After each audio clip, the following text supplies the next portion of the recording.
On this Wednesday installment of Locked On Texans, John and I will be joined by Aaron Wilson from Pro Football Network to discuss everything going on with the Houston Texans, like the hiring of Lovie Smith and, of course, the latest revolving Deshaun Watson.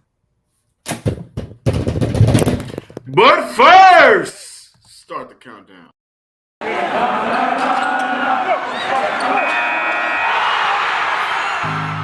You are Locked On Texans, your daily Houston Texans podcast. Part of the Locked On Podcast Network, your team every day.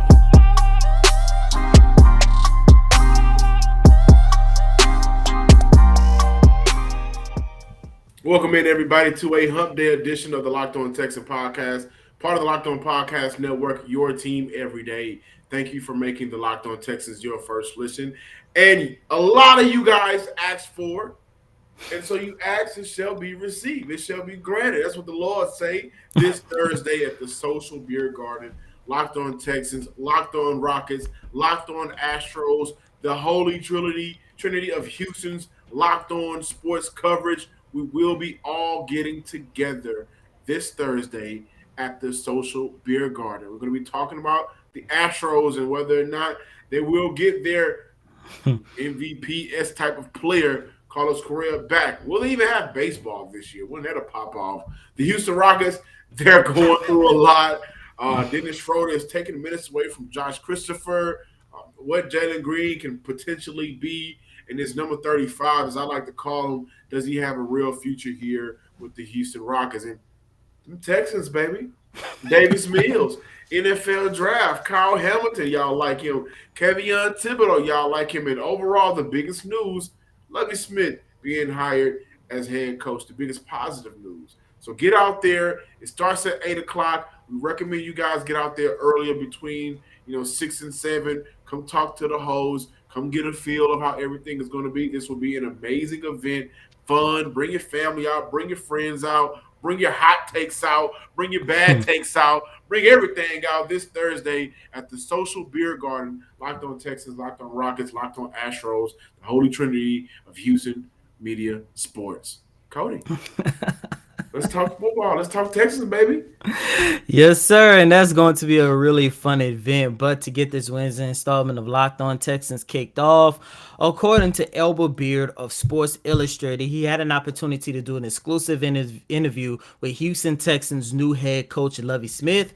And Lovie Smith said straight up that he hopes to see the Deshaun Watson saga come to an end sooner rather than later. And ladies and gentlemen, viewers, John, next week, as a matter of fact, Deshaun Watson will hold his first deposition in hopes of putting this nightmare on his part behind him and, of course, getting on with his career. Now, with all that being said, you take a look at the fact that Lovie Smith, like all of us, would like to see the Deshaun Watson saga come to an end sooner rather than later. But John, listeners and viewers, because this is still going to be a long process and we are now reaching mid-February and Deshaun Watson is just now going into his first deposition, it's hard for me to believe that this whole drama will be over at least before the NFL draft because there's still a lot of moving pieces at play. Yeah, and let me say this. I want to take a line directly out of Lovie Smith, his quote when speaking to Albert Breer. As soon as possible, this is what he said when asked about how he would like to resolve, when we would like this situation to be resolved. And he said, as soon as possible. I'm not running away from the question, but as soon as possible. He continued with, there are things that need to be taken care of before the football part comes into play. We're patient. We've waited an entire year, and I just feel like this offseason, it'll come to an end and we'll get it solved. And it'll be good for both parties, whatever that might be. Listen, he's not running, right? He's going to face the questions, unlike what we saw last year with David Culley. He's okay being in this position because he's not running. However, what to take away from that is you got a strong head coach that's going to be able to be the face, answer these questions, but it's time, right? We dealt with this for an entire year as a franchise. That's only during his time frame with the Houston Texans as the coaching staff. This goes back before Lovie Smith was considered to be brought in as a coach. And now he is the head coach. And now he's been in the league over 30 years, right? He's seen countless, countless scandals, countless, drama, whatever you want to call it, throughout the league. And he understands this. The quicker you can move on from it, the better. Now they are going to commit to this rebuild. Deshaun Watson was a part of the last rebuild or build, however you want to put it. But now it's time to get him out the building. He can technically, still play for the Texans if he wants to. He could have last year. Of course, we know how that played out. But for Lovie Smith, I totally understand it, and I agree. And this is also my personal opinion for all of you people who want to see Deshaun Watson back in the red, white, and blue jersey. Why? Why? Look at what he did on and off the field. Look at how he treated the fans. I mean, Cody, are you blocked on Twitter yet? Deshaun Watson may have the longest block list. Right? I have no doubt that there's some good in Deshaun Watson. I really do believe that he has a lot of great traits. Once this thing kicks off next week, we'll continue to follow it sparingly. Not going to make it a big coverage. When important news comes out, we will cover it. We will discuss it. But as of right now, if we're keeping this totally on the professional side, there's no reason why Deshaun Watson should be a Houston Texan past June 1st. And there's no reason for you guys not to bet with betonline.net. I know football season is over. You guys come to the Locked On Texans to talk about the Texans, hear about the Texans. The Texans are a football team. I got it, but I just told you about this Thursday. We got basketball with the Rockets.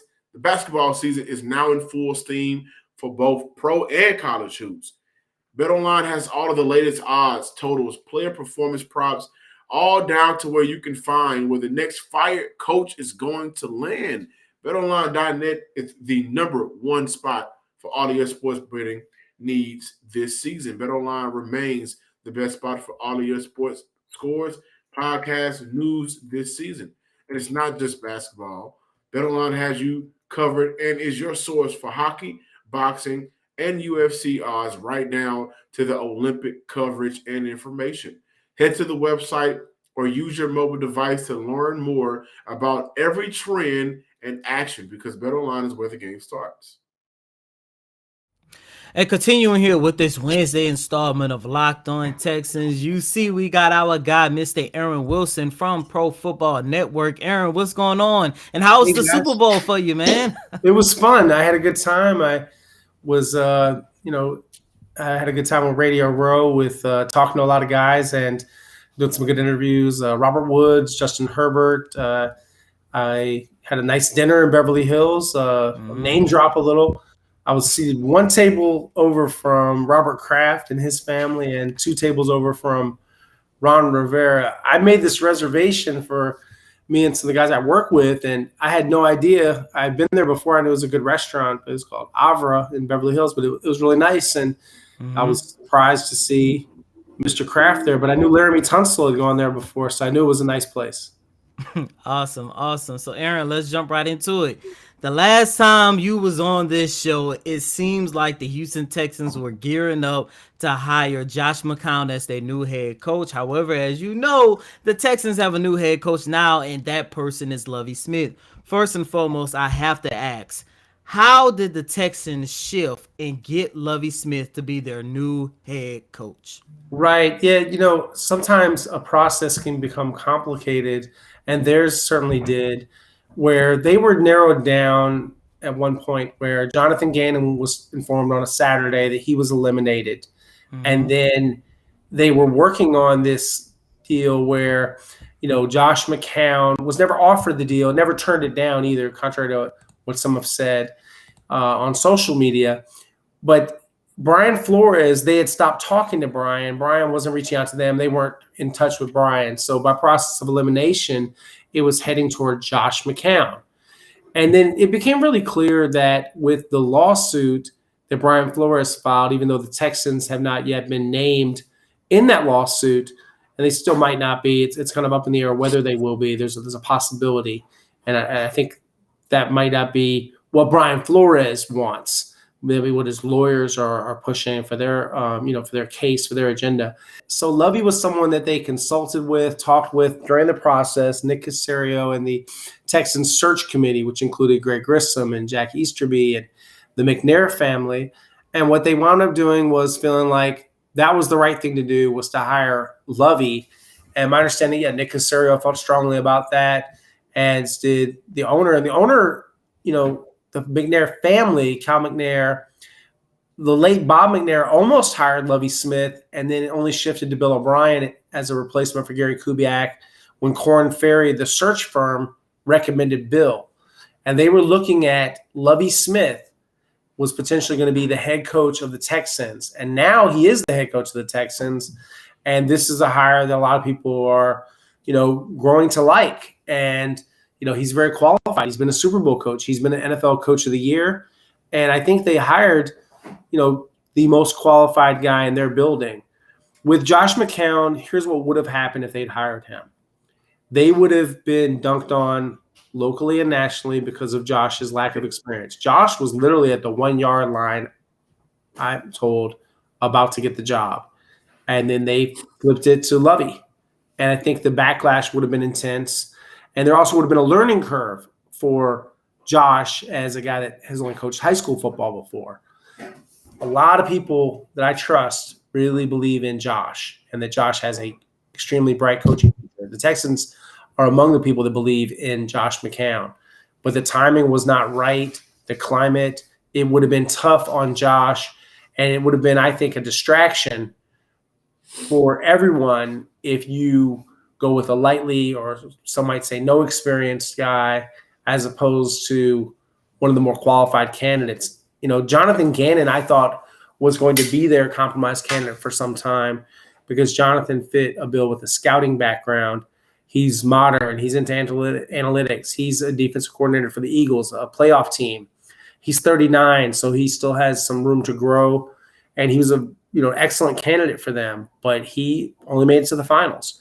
Josh would have been a different kind of outside-of-the-box, unconventional hire. It would have meant some bold thinking. And I don't think that it would have been bad. I think that it could have worked. But it's very difficult when the league is facing a lot of, and rightful, criticism regarding diversity, regarding the Rooney Rule, to then hire a white coach with no experience as opposed to black coaches that have significant experience. So I think what would have happened, it would have wound up being a very tough environment for Josh.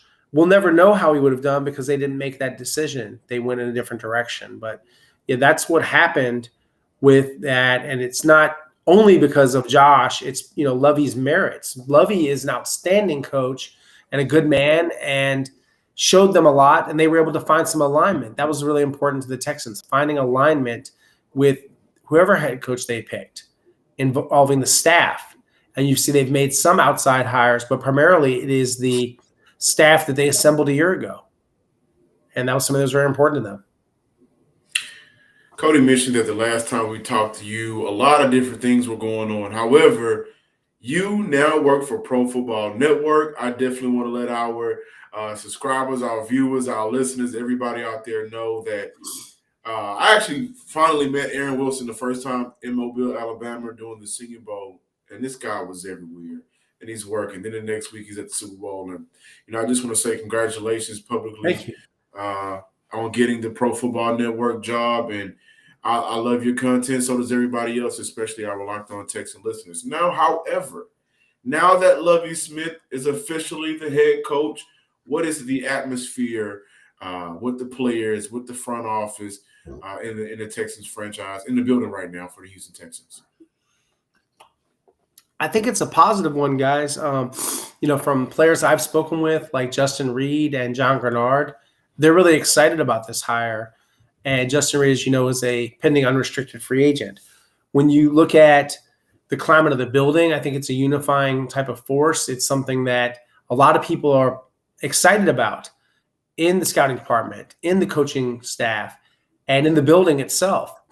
And you've probably noticed in the press, there have been a lot of people that, when they've expressed their opinion about Lovie, it's been a positive one. And, for an organization that's taken some, lumps, they are, getting some, attaboys, some pats on the back for hiring Lovie. They have, not that it's all about diversity, but they have, whether I know that there have been criticized in the past for diversity and things like that, but they've hired consecutive black head coaches. No one else has done that other than, I believe, the Indianapolis Colts with Tony Dungy to Jim Caldwell. Technically, they had 3 consecutive black coaches because Romeo Crennel was the interim coach. So, yeah, some people have noticed that the Texans their actions have, been in the spirit of what the league is pushing and trying to, be part of a positive change. And that was something that I thought was referenced a lot of times during the press conference that, hey, we understand there have been some things with the Rooney Rule and its execution and with other franchises, but that they are trying to do the right thing. And I don't think you should only hire, any coach because of their ethnicity or race, but you should do it because you feel like that's the best man for the job. And I think that's what they felt like. They hired Lovie because Lovie was the best coach that they had a comfort level with. And that's what they wound up doing. So, good for them. But yeah, it's been well received hiring Lovie Smith. And whether that leads to more wins or losses, who knows? I mean, a lot of that's determined by the players and who's on the roster and whatever, happens in the next, 6 months. But yeah, I've heard nothing but good things about Lovie and then some of the hires they've made, whether it's adding Ted White to work with the quarterbacks, promoting Pep Hamilton to offensive coordinator, which a lot of people feel is very well deserved. He had interest from other teams, including the Giants and the Chicago Bears, but wasn't offered those jobs. And now, to get Pep, who also had the Jacksonville Jaguars, make an inquiry about him, I think it's a good thing. They've had some continuity. They really need that. And that helps Davis Mills. So, yeah, there's a couple of things that I'm hearing about what they've done. Last question before moving on, Aaron. You talked about the positivity that's been surrounding his franchise now ever since they hired Lovie Smith. I want to ask you, how much do you think the Lovie Smith hiring will actually help the Houston Texans in free agency, especially retaining some of their top free agents like a Justin Reed, who at one time it seemed like he was definitely out of the door off of 6'10" and Kirby. Right. Yeah, I would say with Justin, and I saw Justin in Los Angeles. He was having a celebrity cocktail bartending event in Glendale. And so I had to see him. And, there are other teams that I think will also pursue Justin. But, yeah, I would say that he has an open mind about it, and he'll definitely listen. So it's just up to the Texans. Do they want to making him an offer that's commensurate with his value? And then, knowing, kind of what he might get once the legal tampering period starts. And so it's a lot of, to be continued in the next month here. But yeah, when I look at Justin and, free agency, certainly that's not why you hire a coach, but it does help them. And because he has a lot of credibility with players. So yeah, I would say with Justin, they would have had a chance either way. But yeah, this definitely sort of bolsters their chances. If it doesn't happen, I think it will come down to money. Not so much just like, their football situation. I think it would be a financial decision, like most free agency decisions, right? Why do you pick one team over another? Well, you pick the highest offer generally. If all things are equal, then yes, I think they would have a chance with, having Lovie, and if they make a competitive offer. That's unclear if they're going to, bid on, Justin Reed. I don't know that. So yeah, I'm big on, I only report what I can, verify and know. And I don't know what they're going to do. I was told at the end of the season, though, that he was expected to leave and that they weren't expected to get into a negotiation. They had opportunities if they'd wanted to enter a negotiation during the season, and they wound up not doing that. But yeah, plans can change in a New York second. This is the time of year where a lot of people kind of pretty much has given up on their New Year's resolutions. And I got to tell you, right after we record this show, I'm going to work on an article, and I'm going to take my butt to the gym. I'm sticking to my New Year's resolution this year, and a part of that is eating better. And thanks to BuiltBar.com, I'm able to do that, able to snack with some great snacks with the Built Bar that's covered in 100% real chocolate. So I get that sweet, I get the protein, I don't get the carbs, I don't get the sugar, but I get all of the great flavor and feeling. Best of both worlds. I gotta tell you. And the best part about Bet Online, you can choose from a lot of different flavors. White cookies and cream. You also have the salted caramel, the mint brownie, and for you coconut lovers who I gotta question your taste buds anyway. They have coconut. They also have the coconut almond. So you get the best of both worlds in terms of treats, in terms of healthy, and they have the best flavors. Go to build.com, use promo code LOCK15 and get 15% off your order. Again, use promo code LOCK15 for 15% off at build.com. Welcome back in, ladies and gentlemen, and thank you for making the Locked On Texans your first listen every day. We are free and available on all major platforms. Aaron, so we spent some time out there at the Senior Bowl, saw a lot of great prospects that would make sense for the Houston Texans, and I think one prospect that shot up everybody's board, if you didn't get an opportunity to see him while at Florida State, is Jermaine Johnson. Now, you tweeted that the Houston Texans would retain Malik Collins likely, but they're going to go ahead and part ways with Jacob Martin. Is that correct?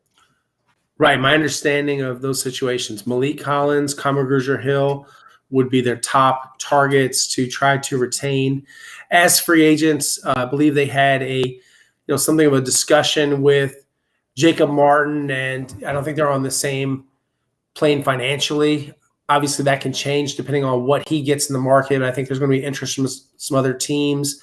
And right now, my understanding is it's not heading toward him coming back to the Texans. Like anything with free agency, it can change very quickly. People can change their mind. There were some free agents last year that were not going to be back, and then the Texans opted to do deals with them.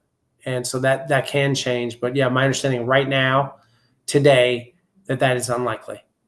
So what are you hearing from the Houston Texans about the edge rusher position and where they're prioritizing bringing in the players, whether that be free agency or getting that steal? A lot of people see Kevin Thibodeau at number 3, bringing in somebody that can get after the quarterback for Lovie Smith's defense.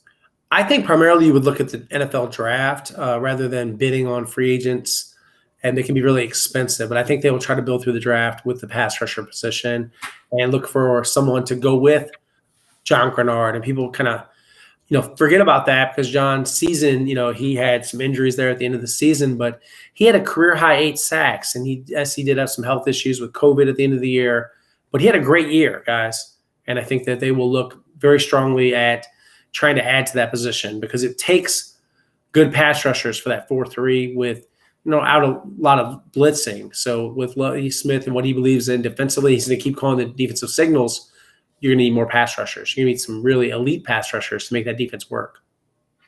Was there any player out there that caught your eye for Houston? When I watched them, there were some guys I think that will go later in the first round that I thought ideally you would love to see in a Texans uniform, like Trey McBride, the tight end from Colorado State. I think they could really use a player like him, but unless they move back, I don't think that he's a candidate for the top 10, right? He's more of a later first-round pick. But, yeah, I thought he looked good. I thought Johnson looked good. Who's to say that Johnson will be a surefire first-round pick despite the Senior Bowl performance? Maybe he'll be in the second round. What if they went with a different position? What if they went with offensive line or defensive back in the first round? What if he's still sitting there? I'd love to see him in Houston. I think there are a lot of players. I mean, it's going to be interesting. When I think about, some of the other players I saw, Roger McCreary, I think they could use help with the wide receiver position still. And, I don't think that they'll be drafting any of those quarterbacks, but, with them already having Davis Mills, I think you saw, some offensive linemen, guy that I thought, he'll probably be in the first round, but I think he'll be in the later part of the first round is Trevor Penning from Northern Iowa. I thought he was very tough. I was impressed with him. Definitely has a nasty streak. And, when I think about, some things they could do there with the offensive line position, I think he would add a lot. That said, they have to make a decision still. Laramie Tunsil, is Laramie going to be back? Are they going to trade Laramie? Are they going to be in the market for a left tackle, or is Titus Howard going to be the left tackle and Charlie Heck's the right tackle? That's a very real possibility. So they have some decisions to make before they can decide what position they're going to need the most. And ideally, you don't draft off need, you draft off talent. So who's the best player there at 3? And is it Thibodeau? Is it Aiden Hutchinson? Is it Evan Neal? Is it Kyle Hamilton? I wouldn't necessarily be a big fan of them drafting a safety that high, but is he special enough to think about it? Sure, I think you would have to consider it. Aaron, you talk about the possibility of the Texans moving back. You talk about some decisions that this organization has to make, but I think the biggest decision is, of course, what they're going to do with Deshaun Watson. What are you hearing as of right now about his trade market? If I'm not mistaken, I believe that his deposition is set for next week. And according to Lovie Smith, John and I talked about this on the first segment. He actually wants to see the Deshaun Watson saga come to an end sooner rather than later.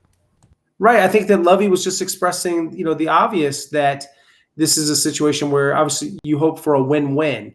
And for Deshaun Watson, that means a fresh start. He doesn't want to play for the Texans anymore. Okay, they accept that.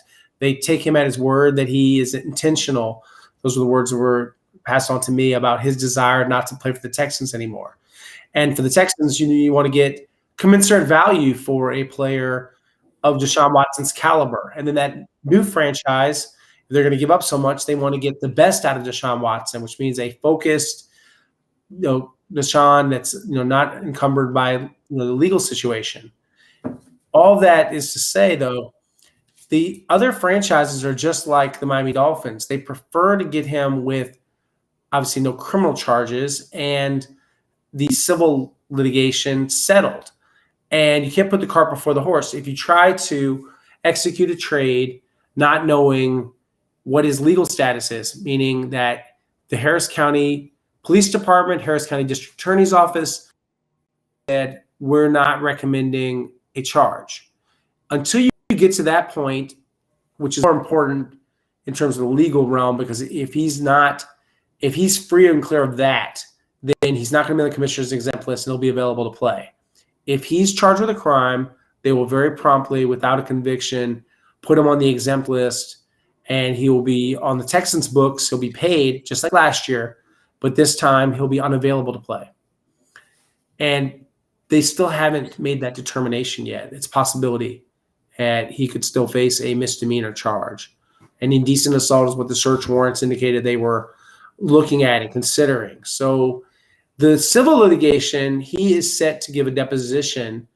And because there's no protective order, that's why you can see that information out there where it can be put out into the public realm. Unless he's able to obtain a protective order, then that's something that the press can report on, as you saw with not one of, it was a witness that took the Fifth Amendment in deposition proceedings, not represented by Rusty Hardin, but represented by a different counsel. And, with Tony Busby asked, some difficult questions, some questions that, obviously showed kind of what he, thinks of the case, of his allegations, all those things. So bad publicity is one thing. Court of public opinion, obviously, many believe whatever they believe, but, can it ever be, proven? I don't know. I think it's something, very careful and very hesitant to offer an opinion of. We've not heard of any audio, video, or DNA evidence existing. No one has ever said that kind of proof is there. Doesn't mean that the allegations are true or untrue. We don't know. That's between Deshaun Watson and those accusers. So we'll find out, maybe, or maybe we'll never know, beyond a shadow of a doubt, what exactly happened.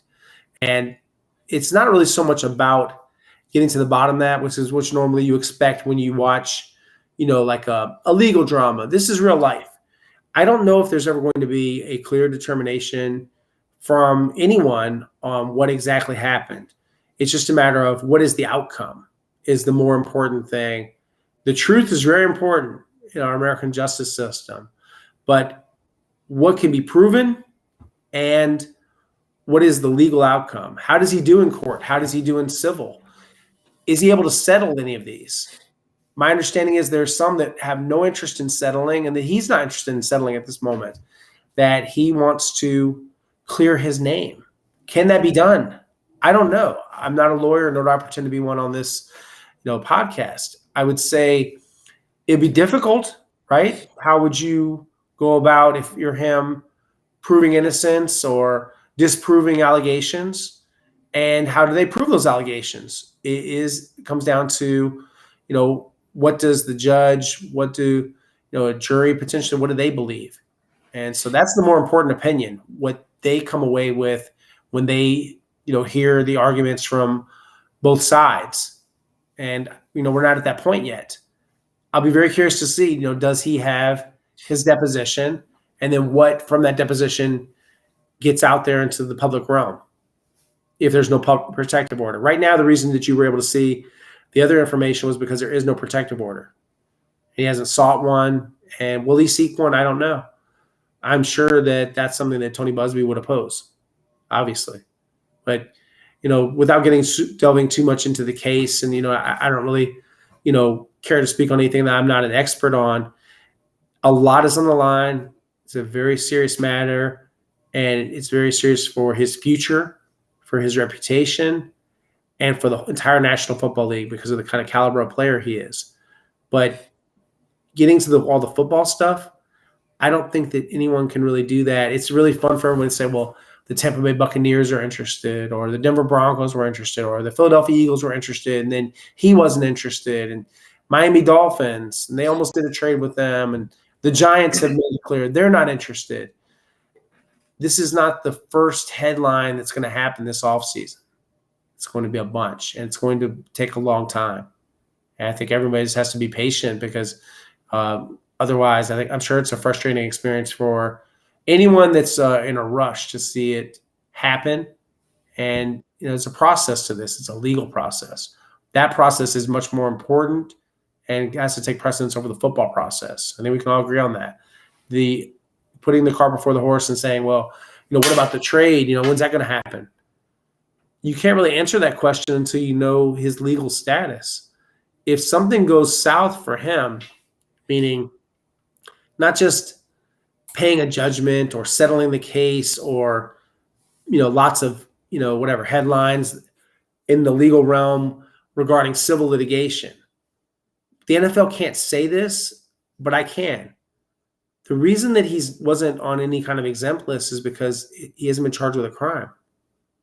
That's why he was eligible to play. Do they want to look like they're not taking it seriously? Of course not. They do take it seriously. They'll take it even more seriously if he's charged with a crime. Until that has been determined, everything is up in the air. His future, the trade market, that's a really, I cannot stress enough how important that part of it is. The other parts, I would say this. If you were to know and you're another team that he has not been charged with a crime and they're not expected to ever charge him with a crime, hypothetically, and he's still facing the civil litigation, well, that can drag out. He could fight them in court for years. Is it a bad look? Yes, I'm sure it would be a bad look to take on a quarterback with that kind of reputational things hanging over his head. But could you do it? Yeah, you really could. I've only covered one guy that never played again because of an off-field issue. His name is Ray Rice. And there was a video. Michael Vick, convicted of killing dogs. He went to Leavenworth. He did his time. He paid his debt to society. He played again. There was an apology tour. There was contrite emotions expressed by Michael Vick. All those things happened. Before you can get to that part, the public relations aspect of it, what I would call sort of the comeback for however we want to put it, you have to take care of all these other things first. And they're not at that point, guys. Yeah, they're really in a holding pattern for Deshaun Watson and his future. And it's coming up, and we'll see what happens. Ladies and gentlemen, that was Aaron Wilson of Pro Football Network. Good people, good conversation. Aaron, let everybody know where they can find you on Twitter, all of your amazing work that you do. Thank you. Yeah, our website is www.profootballnetwork.com. I'm on Twitter at @AaronWilson_NFL, and I'm on Instagram at AaronWilson7128. And I'm also on Sports Talk 790 and proud to be a contributor to those guys and can plan to continue to do that. I still live in Houston, Texas, and I'll see you guys all the time at Texans practices, games, press conferences. I look forward to continue to do my local coverage in addition to covering the league. I'm John Hickman. Follow us on Twitter at Locked On Texans. Like us on Facebook. Also head over to YouTube. Continue to subscribe, like, and comment. Follow me on Twitter at John_Hickman12. And as always, I'm your host, Cody Davis. Please remember to follow me on Twitter at CodyDavis_24. Once again, that's Cody, COTYDAVIS_24. Until next time, ladies and gentlemen, peace.